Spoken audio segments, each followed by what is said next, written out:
término disnea. La disnea es producida, desde el punto de vista clínico, existen varias causas. Una causa que no sea de corazón, a ver, ustedes, ¿quién nos puede dar disnea? Pero que no sea de origen cardíaco. Neumonía. Todos los problemas respiratorios. Otra. Anafilaxia.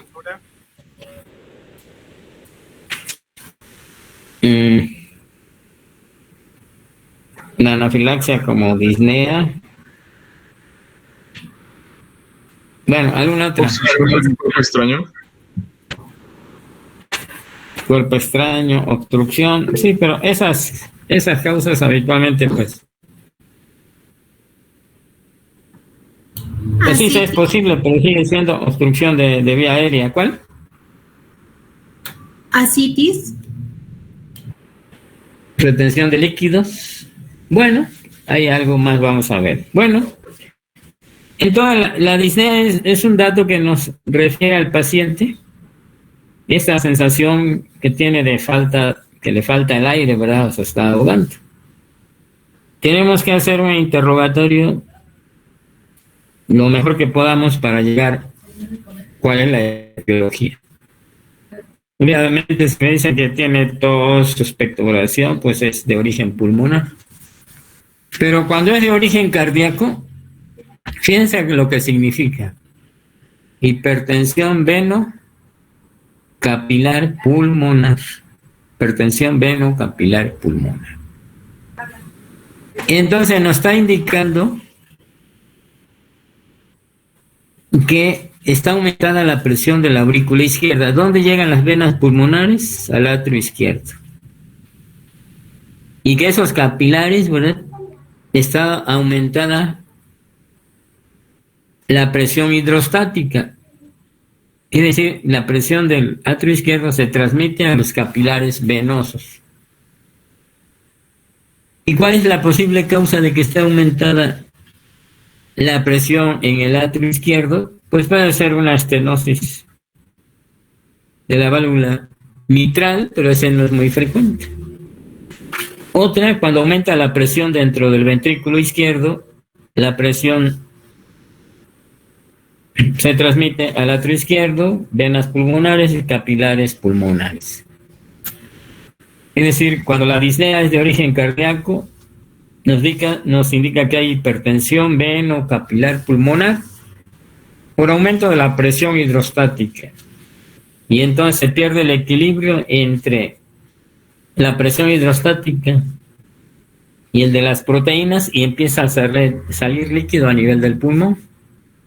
Ese líquido mayor es drenado por los linfáticos, pero cuando esta cantidad de líquido va aumentando poco a poco, aunque el alvéolo es impermeable a los líquidos, por la elevación de la presión empieza a pasar a los alvéolos. Entonces, desde ahorita ya, cuando es de origen cardíaco, no vamos a decir que le falta el aire. Eso no lo va a decir el paciente, pero nosotros lo vamos a interpretar cuando sea de origen cardíaco, hipertensión veno-capilar pulmonar. Y tenemos que estar pensando, ¿qué aumentó? La presión del atrio izquierdo, ¿por qué? ¿Es de ahí el problema o es más abajo? Es el ventrículo izquierdo el que está aumentada su presión y tratar de buscar la causa. Nos dice aquí que es aumento de la presión diastólica del ventrículo izquierdo. Esta presión hidrostática es la que aumenta la presión de los capilares venosos. Una causa puede ser la estenosis mitral, pero no la más común. La más común es que tenga insuficiencia cardíaca izquierda, falla cardíaca izquierda. Entonces, entender bien qué es disnea: hipertensión veno-capilar pulmonar. ¿Por qué aumentó la presión de los capilares? Porque aumentó la presión de la aurícula. ¿Y por qué aumentó de la aurícula? Es problema de la aurícula y de la válvula mitral, o es problema del ventrículo. donde su presión está muy alta y se transmite hacia arriba. Y entonces tenemos que saber que disnea, desde el punto de vista fisiopatológico, es aumento de la presión. Pero al final de cuentas hay mayor cantidad de líquidos en la membrana alveolo capilar. ¿Puede estar solo ahí?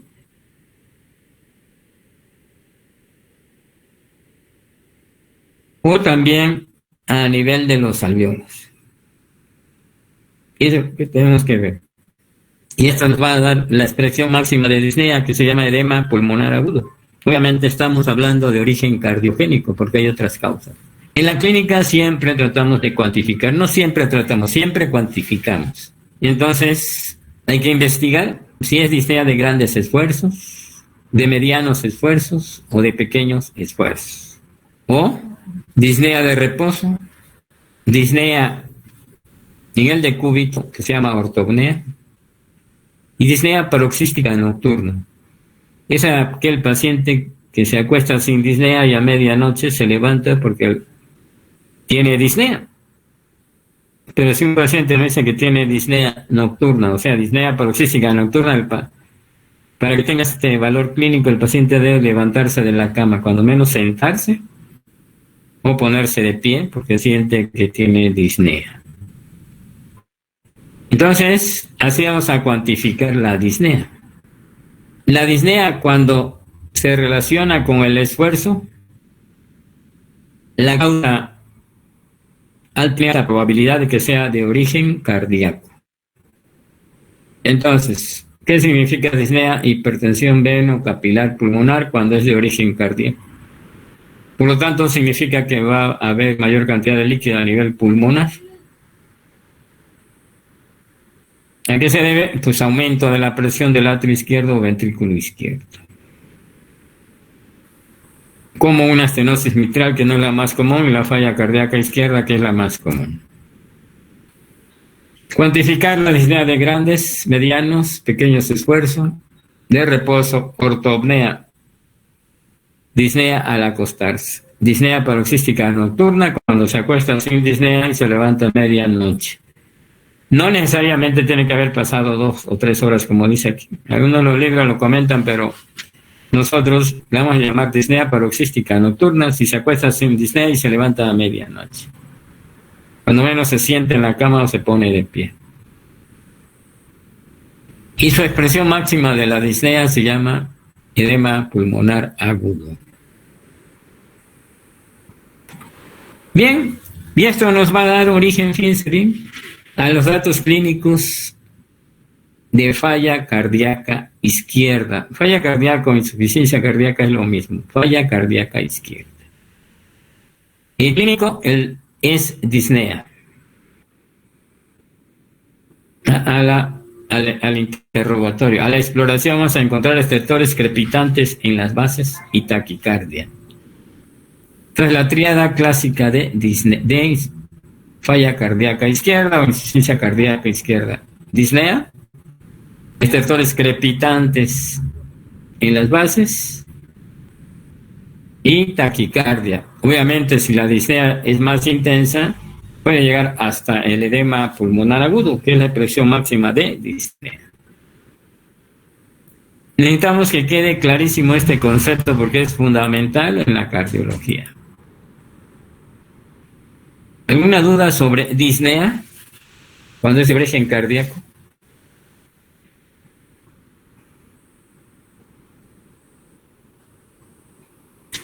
Entonces, la disnea es problema del ventrículo izquierdo, aurícula o ventrículo izquierdo, o del ventrículo derecho. Y tiene disnea, ¿qué está fallando? ¿O cuál? ¿Dónde está el problema? ¿Corazón derecho o izquierdo? Izquierdo. Hablando Izquierdo. de izquierdo. Izquierdo, perfecto. Creo que aparentemente quedó claro, ahí lo veremos con el tiempo. Ahora vamos a ver edema.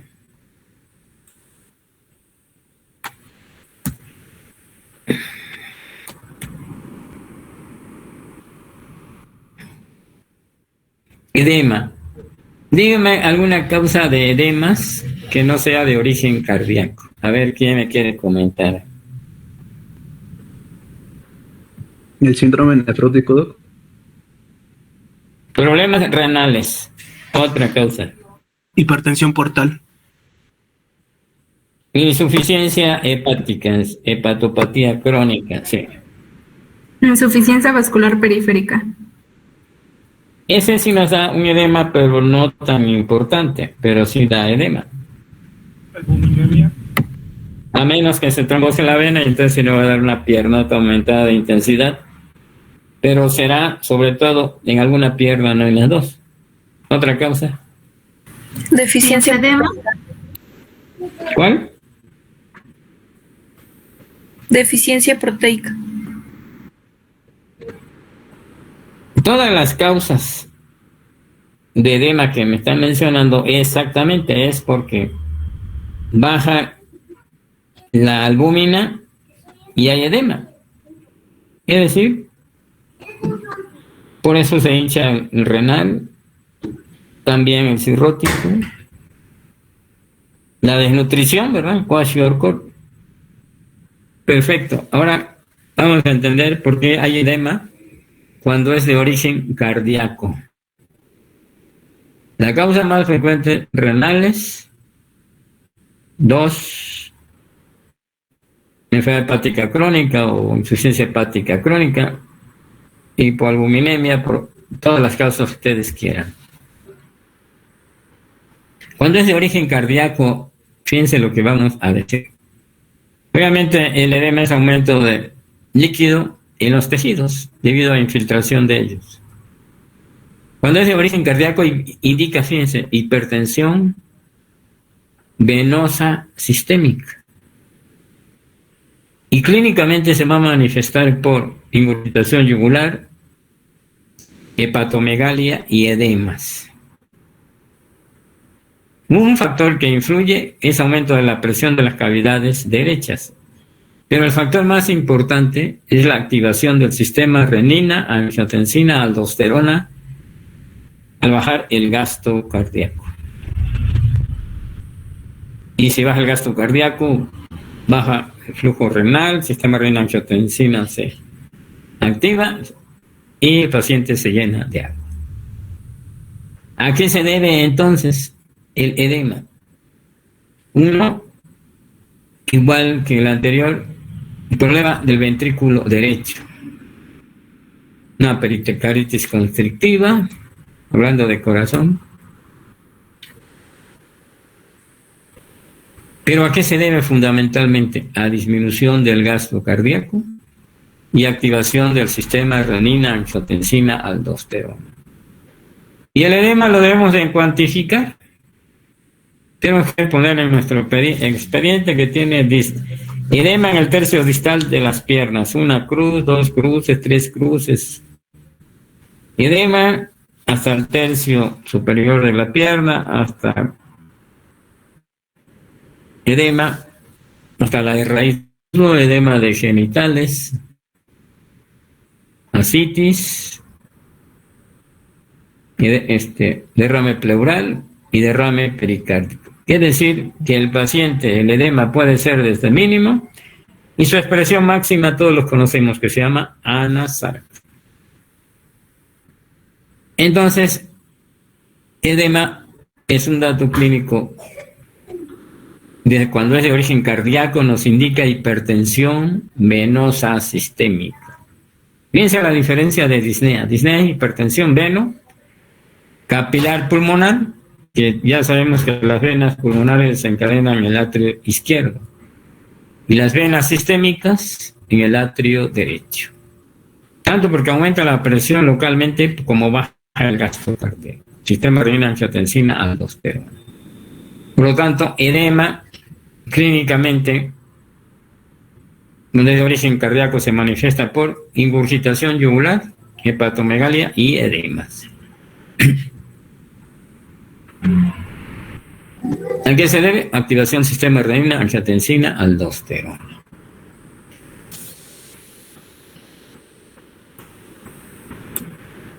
A ver, disnea, ¿qué significa cuando es de origen cardíaco? Hipertensión venocapilar pulmonar. Y edema. Hipertensión. Hipertensión Sistémica. Venosa sistémica. Tríada clásica de insuficiencia cardíaca izquierda. Estertoras creptantes en la base, disnea y taquicardia. Primero interrogamos, ¿qué decir? Por eso decimos primero disnea. Exploramos estertores crepitantes, taquicardia en las bases. Pero esto va a depender del grado de disnea. Puede ser solo en las bases cuando es inicial y posteriormente puede llegar hasta el edema pulmonar agudo. Y el edema, los datos clínicos de falla cardíaca derecha, ¿cuáles serán? Ingurgitación yugular, hepatomegalia y edema. hepatomegalia y edemas. Quiere decir que empezamos de arriba a abajo los datos clínicos, ¿correcto? Creo que quedó claro. Vamos a continuar. Otro dato clínico, porque llegan nuestros pacientes, es dolor. Y es la causa a lo mejor más importante de las consultas en urgencias. Llegan por dolor en distintos lados, ¿no? Entonces, dolor. Vamos a hablar, alguna causa de dolor precordial que no sea de origen cardíaco, Puede ser un neumotórax. Problemas pulmonares. Todos los problemas pulmonares. O algún otro que no sea pulmonar. Traumatismo. Reflujo gastroesofágico. Problemas del esófago. Perfecto. ¿Algún otro nos falta? Problemas osteomusculares. Osteocondrosis. Sí, osteomusculares.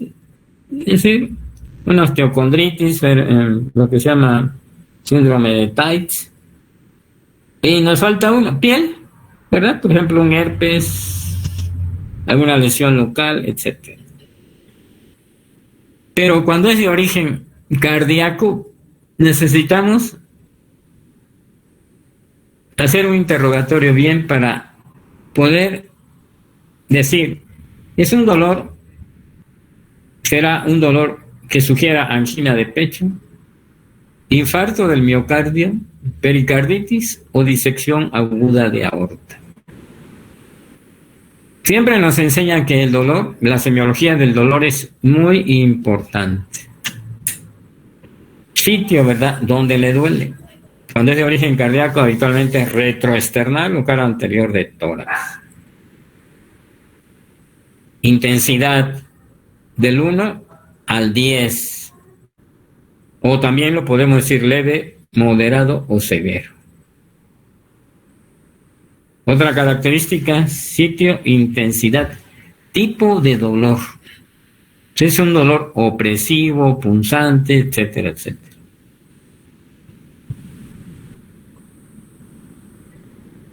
Duración, desde cuando lo tienes, si persiste o se le quita y le vuelve, etcétera. Irradiaciones, hacia dónde se irradia o no se irradia. Causas que lo desencadenan y causas que lo calman.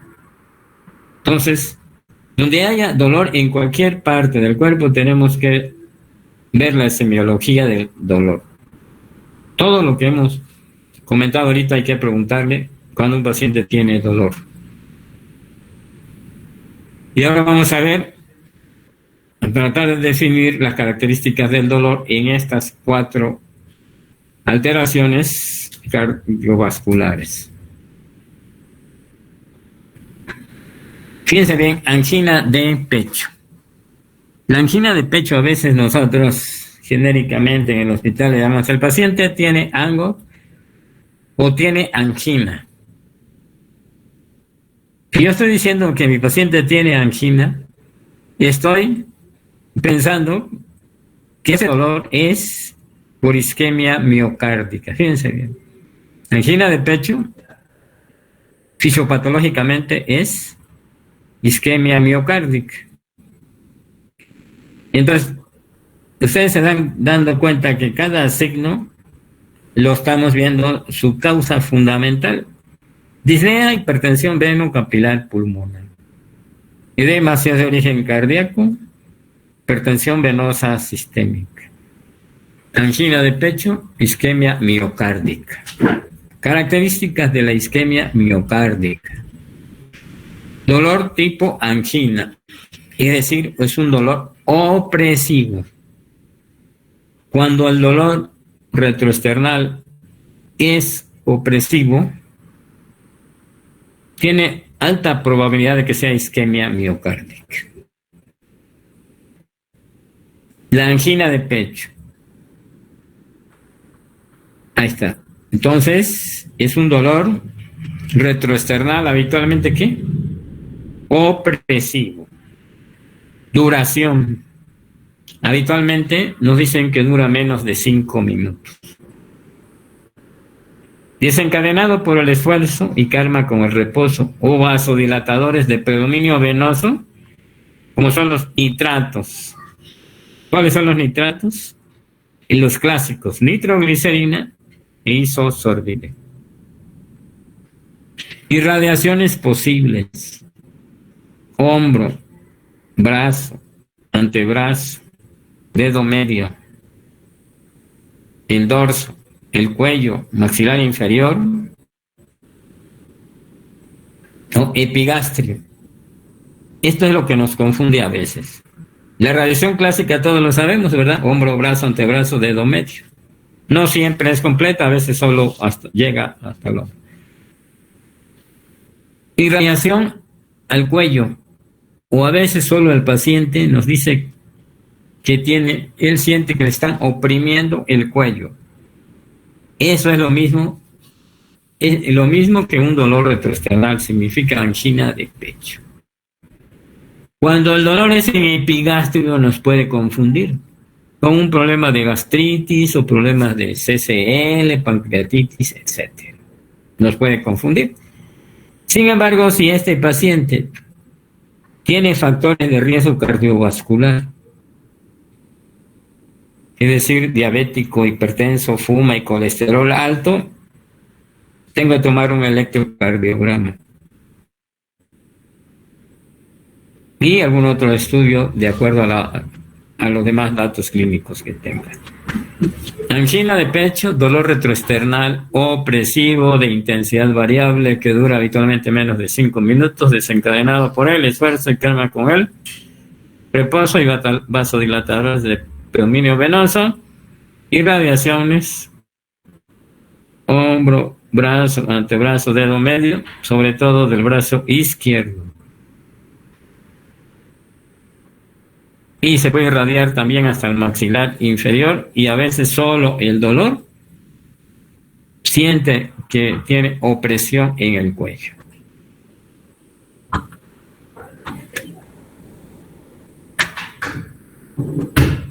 ¿Quedó claro? Angina de pecho, dolor retroesternal opresivo que dura menos de 5 minutos, desencadenado por el esfuerzo y calma con el reposo, irradiaciones, etc.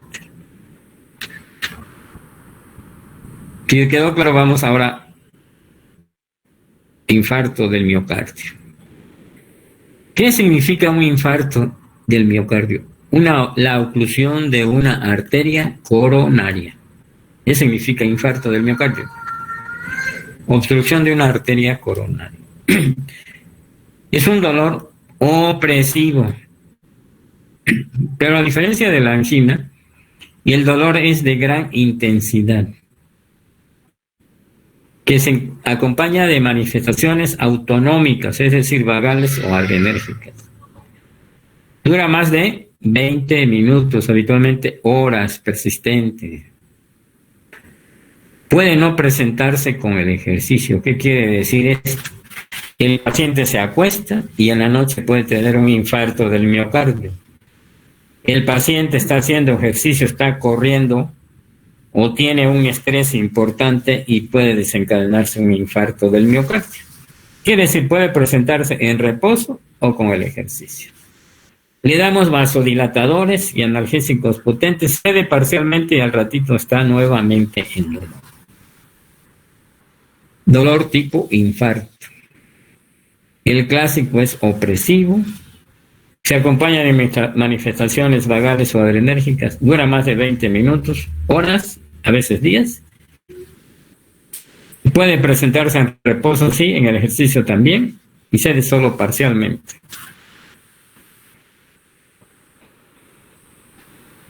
Un paciente con factores de riesgo, 40 años de edad, que llega con nosotros, con la mano en el pecho, alta probabilidad de infarto del miocardio y dolores de tipo opresivo. Sin embargo, debemos de, en el infarto del miocardio, el 15% pueden no tener dolor. Y se llaman infartos silentes, y son los que se nos puede pasar. Llegan para manifestaciones adrenérgicas o vagales, pero que no lo explica algún otro cuadro clínico. Pero no tiene dolor. Pero sí tiene manifestaciones autonómicas, es decir, adrenérgicas o vagales.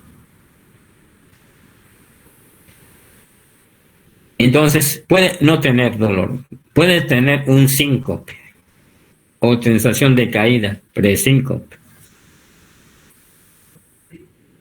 Esas son las posibles causas. Bien, ahora vamos a hablar de qué es un infarto del miocardio, oclusión de una arteria coronaria. ¿Qué es angina de pecho? Isquemia miocárdica.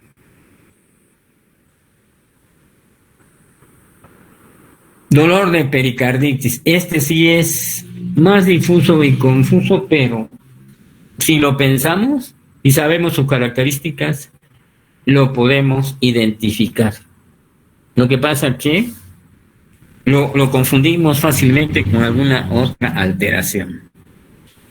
Ya sabemos que la imagen clásica en el electro es imagen de la elevación del segmento ST de concavidad superior y la depresión, como está viendo, del segmento PR, este pedacito de aquí. Pero eso solo se presenta en los primeros días. Y entonces nos interesa lo clínico. ¿Dónde le duele el de pericarditis? Cara anterior de tórax. Habitualmente no es opresivo. Puede ser de cualquier característica. La intensidad puede ser desde muy leve o muy intensa. Se irradia a los trapecios y dura días. El dolor clásico de pericarditis aguda, asociado habitualmente a virus Coxsackie A y B, nos dice que es un paciente que tiene 2 o 3 semanas de un cuadro con proceso respiratorio por un proceso infeccioso en vías aéreas superiores. Y tiene un dolor persistente, que puede ser de intensidad leve, pero persiste, por eso va y busca ayuda. Y si se irradia a los trapecios, tiene alta probabilidad de que sea una pericarditis aguda. Pero como ven, este ya es más difuso si no lo pensamos. Pero si mi paciente tiene 2 o 3 semanas previos un cuadro de infección de vías aéreas superiores, dolor torácico persistente, la intensidad leve a intenso y persiste, hay que tratar o cuando menos descartar pericarditis aguda. Y por último, la pericarditis aguda, el dolor se exacerba con los cambios de posición. Es clásica la pregunta que es un paciente que tiene dolor torácico, se acuesta y sigue con dolor, se levanta y sigue con dolor. Inspira en forma profunda y sigue con dolor. Entonces, ¿qué posición es la que disminuye el dolor? Posición de sentado hacia adelante y con respiración superficial. Entonces, dolor torácico que se exacerba con los cambios de posición, de intensidad variable, puede ser un dolor de pericarditis aguda. El dolor que nunca quisiéramos ver, afortunadamente es raro dolor de disección aguda aorta. Este es un dolor que se inicia en forma súbita de gran intensidad en cara anterior del tórax. Obviamente, si me dicen, tiene un dolor intenso, cara anterior del tórax, de presentación súbita, pues tengo que descartar infarto del miocardio. Se irradia a todo el tórax con frecuencia a la espalda, transfictivo al dorso. Dura horas, solo mejora con analgésicos y no encontramos dato de infarto del miocardio. Si nos diera tiempo y le tomamos una radiografía de tórax, vamos a ver la aorta ancha, es decir, va a tener datos de aneurisma aórtico. Claro que hay pacientes, por ejemplo, los que tienen problemas del tejido conectivo como Marfan y Ehlers-Danlos, que en esos, un dolor intenso y si no tiene infarto, sí pensamos directamente en ellos de disección aguda de aorta. Y otro tipo de paciente va a ser menos frecuente y lo sospechemos. ¿Cuál es el problema? Empieza el dolor y al rato se muere el paciente. Si no hacemos nada o no llegamos al diagnóstico. Por eso no lo queremos ver, porque si se presenta, tiene alta mortalidad.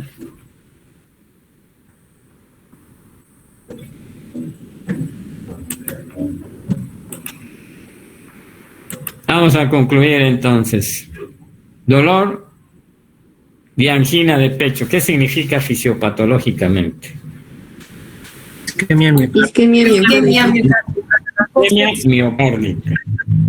Dolor retroesternal opresivo que dura menos de 5 minutos, desencadenado por el esfuerzo. Hay que pensar en angina de pecho, o a veces solo decimos angio. Infarto del miocardio, oclusión de una arteria coronaria. Habitualmente es de gran intensidad, acompañado de manifestaciones vagales o adrenérgicas, que puede estar o no relacionado con el esfuerzo, es decir, si está en reposo puede dar un infarto, y si está haciendo ejercicio también le puede dar un infarto. O el estrés psíquico también. Y persiste. Se calma un ratito y persiste. Pero el 15% de los infartos no tienen dolor. Pueden tener lipotimia o pueden tener síncope. Todo paciente que llega con nosotros a un servicio de urgencias que tenga dolor en el tórax, le debemos de tomar un electrocardiograma, aunque no tenga las características clásicas de isquemia miocárdica o infarto del miocardio. Siempre hay que tomarle un electro. Yo pienso que tiene osteocondritis, sí. Te voy a poner un ejemplo. Paciente de 16 años, masculino o femenino, dolor torácico, le tomamos un electro. Lo más probable es que no tenga nada, pero hay que tomarle el electro. Mujer de 40 años que habitualmente dolor a la dígito, presión en tórax, pues no es isquémico, pero tengo que tomarle su electrocardiograma. Si lo tengo que tomarlo. Clínicamente sé que no es, pero el electro no se le niega a ningún paciente que tenga dolor torácico. Las taquicardias también nos pueden dar isquemia miocárdica, sí, cuando la frecuencia es muy alta. Pero significa lo mismo, isquemia miocárdica, aunque no tenga aterosclerosis coronaria. Bueno, si ya comprendimos las características del dolor, angina de pecho, infarto del miocardio, pericarditis aguda, entonces vamos a continuar. ¿Alguna pregunta sobre esto?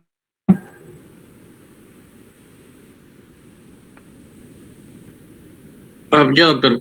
¿Cómo dijo Sí. que se observa en el electro la pericarditis aguda? Imagen en bandera, elevación del segmento ST de concavidad superior. y depresión, sobre todo hay una inclinación del segmento PR, que vamos a ver cuando veamos pericarditis aguda. Ahorita solo son datos clínicos aislados. Para cuando la veamos, pues ya no explicamos características del dolor, si nos vamos directo en relación a la patología. Bueno, vamos a seguir. Ahora bien, la cianosis, si un paciente tiene cianosis no hay problema, porque eso lo estamos viendo, ¿no? Puede ser una cardiopatía, sí, o también puede ser un problema pulmonar. Si un niño nace cianótico, puede ser una cardiopatía congénita cianógena, sí. Puede ser pulmonar también, pues hay que estudiarlo.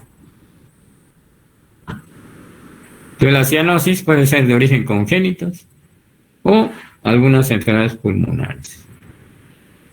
Cada que hablamos de cianosis recordamos la cardiopatía congénita cianógena más frecuente, que es la tetralogía de Fallot y se caracteriza por aorta cabalgada. ¿Qué quiere decir? Que la aorta queda entre el tabique interventricular. Por lo tanto, se comunican los dos ventrículos. Decimos estenosis pulmonar, habitualmente infundibular, y por lo tanto hay hipertrofia del ventrículo derecho. Esas son las 4 características. Sabemos que estos pacientes hay que detectarlos exactamente en el recién nacido o en los primeros meses, y que pueden llegar hasta la tercera, cuarta década de la vida, obviamente con insuficiencia cardíaca, como lo estamos viendo aquí.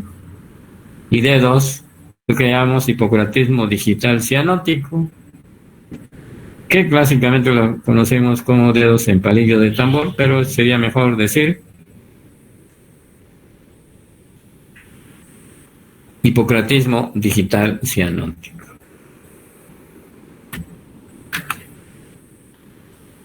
Y ahora pasamos a otro dato, el síncope. Fíjense que estudiar a un paciente con síncope no es fácil. Tiene muchas aristas el síncope. ¿Qué es el síncope? Es la pérdida transitoria de la conciencia debido a un déficit del riesgo cerebral. ¿Qué significa síncope? Fíjense, pérdida transitoria de la conciencia. ¿A qué se debe? Debido a un déficit del riesgo cerebral. Si nosotros vemos un paciente que tiene síncope, está bien y punto, cae. Si no cae, no es síncope. Si no cae, le llamamos lipotimia. A otros autores le llaman presíncope. Presíncope es el que siente que se va a caer y se sostiene sobre lo que tiene más cerca, pero no cae. Pero tiene esa sensación de desvanecimiento sin llegar a perder la conciencia. Pero fisiopatológicamente significa lo mismo. El síncope que se presenta en los jóvenes, el clásico, ¿verdad? Que todos hemos visto, cuando menos en algún lugar, es aquel paciente habitualmente joven que está de pie y de repente, ¡pum!, se cae. Ese es el clásico. A veces lo vemos en los desfiles, ¿verdad? Cuando están mucho tiempo parados, de repente vemos que alguien se cae. Sin avisar a nadie, no le da tiempo de nada. Se cae. Pero se recupera inmediatamente. Y se llama síndrome neurocardiogénico o neuromediado. Y a ese le tienen que ustedes dar un repaso para que entiendan bien. Porque primero hay una reacción adrenérgica y por estímulos de los mecanorreceptores hay una estimulación vagal y por lo tanto un síncope. Lo que conocemos como el reflejo de...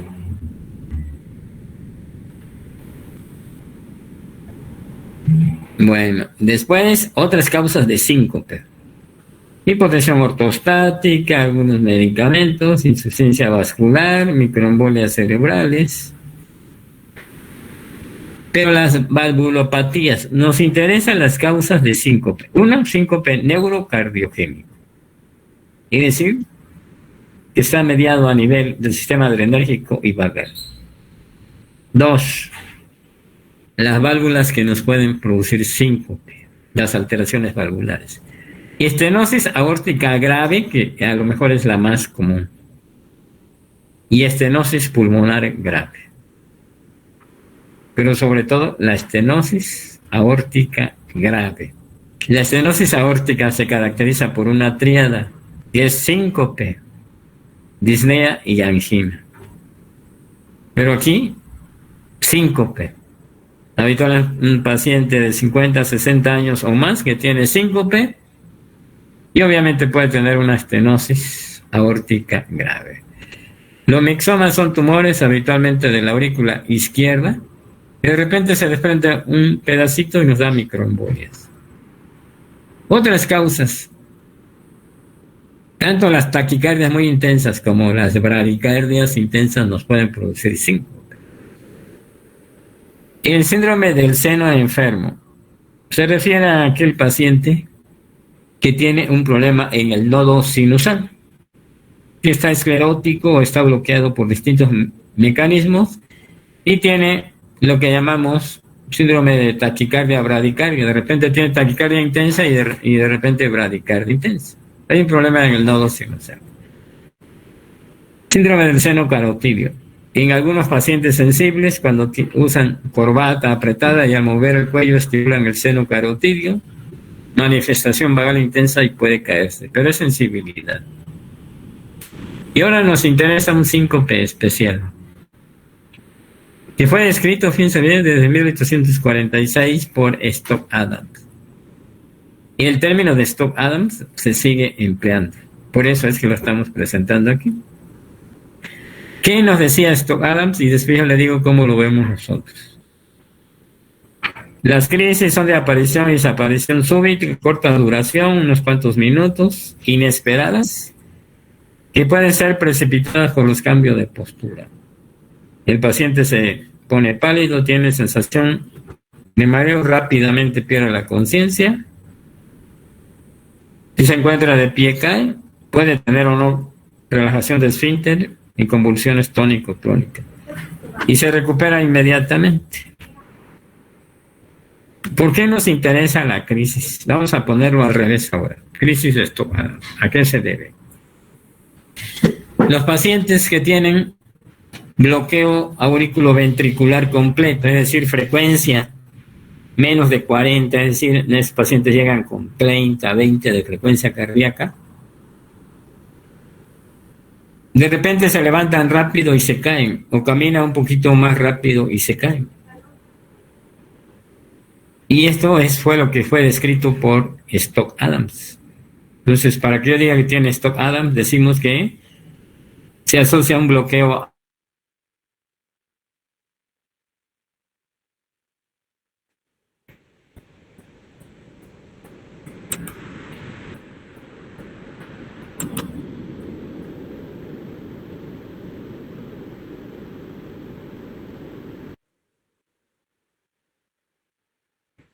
pero eso será hasta el lunes. Entonces ahorita quiero que comprendan bien disnea, edema,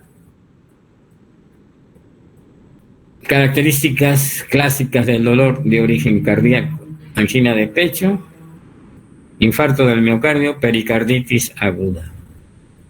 Y nos vamos a ver, obviamente, hoy es jueves, nos vamos a ver el próximo lunes.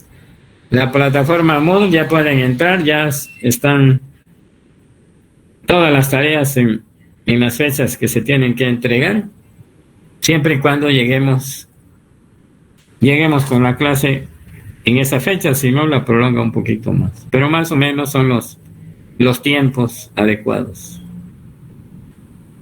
¿Por qué no llega hasta diciembre? Porque yo tengo dos grupos, uno cuatrimestral y uno semestral. Y al final de cuentas la plataforma Moodle solo, aunque están los dos grupos, pero están juntos. Por eso vamos a terminar. Ustedes lo pueden ver ahí a finales de noviembre, un poquito antes de finales, una semana antes. Bueno, nos vemos el lunes. Vean si pueden entrar y empiecen a hacer su primera tarea. Ya vimos ese tema. Hasta luego. Hasta Buen luego. fin de semana. Buen fin. Gracias. Gracias. Gracias. Hasta luego.